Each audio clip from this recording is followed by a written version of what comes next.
रूस के साथ चल रहे यूक्रेन के युद्ध में एक नया मोड़ आ गया है। प्रेसिडेंट ज़ेलेंस्की ने अमेरिकी मदद पर सवाल उठाए हैं।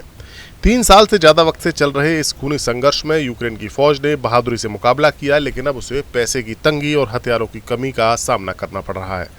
अमेरिकी प्रेसिडेंट डोनाल्ड ट्रंप ने साफ कह दिया है कि वो इस जंग को जल्दी खत्म करना चाहते हैं, लेकिन उनकी योजना यूक्रेन के लिए आसान नहीं है।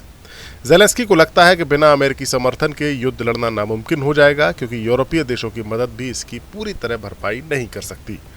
इसी बीच फ्रांस, ब्रिटेन और जर्मनी जैसे यूरोपीय देश ट्रंप से बात करके एक नया शांति का प्लान तैयार कर रहे हैं, जो ज़ेलेंस्की की चिंताओं को ध्यान में रखता है। ज़ेलेंस्की की सबसे बड़ी परेशानी ये है कि अमेरिका से हथियार खरीदने के लिए उनके पास पर्याप्त पैसा नहीं बचा। हाल ही में उन्होंने बताया कि इस साल के करीब 15 अरब डॉलर की जरूरत थी, लेकिन यूरोपीय पार्टनर्स से आने वाले फंड में देरी होने के चलते लगभग 800 मिलियन डॉलर की कमी रह गई।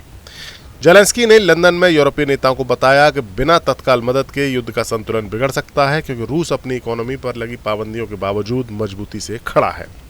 ट्रंप की योजना ज़ेलेंस्की को और दबाव में डाल रही है।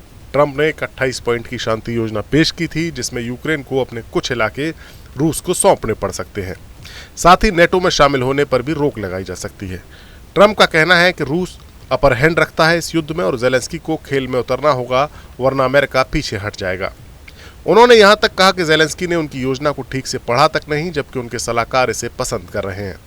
ये सुनकर ज़ेलेंस्की ने सोशल मीडिया पर जवाब दिया कि वो शांति चाहते हैं, लेकिन यूक्रेन की संप्रभुता और जमीन पर कोई समझौता नहीं करेंगे। ट्रंप ने यूरोप को भी कमजोर बताते हुए कहा कि वो खुद को नष्ट कर रहे हैं, जिससे ज़ेलेंस्की को लगता है कि अमेरिका का समर्थन घट रहा है।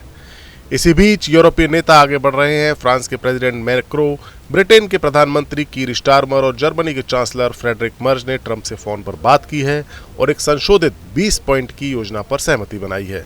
ये योजना ट्रंप की मूल योजना से अलग है, क्योंकि इसमें यूक्रेन को ज्यादा सुरक्षा की गारंटी मिलेगी, जैसे 2027 तक यूरोपीय यूनियन में शामिल होना और नाटो पर कोई सख्त रोक नहीं।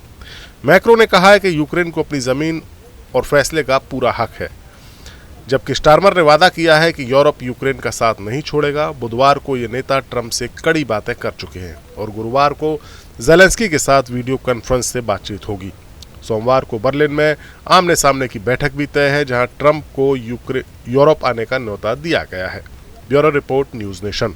आपके मोबाइल पर तुरंत आएगी ब्रेकिंग न्यूज। स्क्रीन पर सबसे पहले दिखेगी बड़ी खबर। देश दुनिया की हर खबर एक जगह। अब आपके मोबाइल पर तुरंत फटाफट इंस्टॉल कीजिए न्यूज़ नेशन ऐप और रखिए खुद को अपडेट।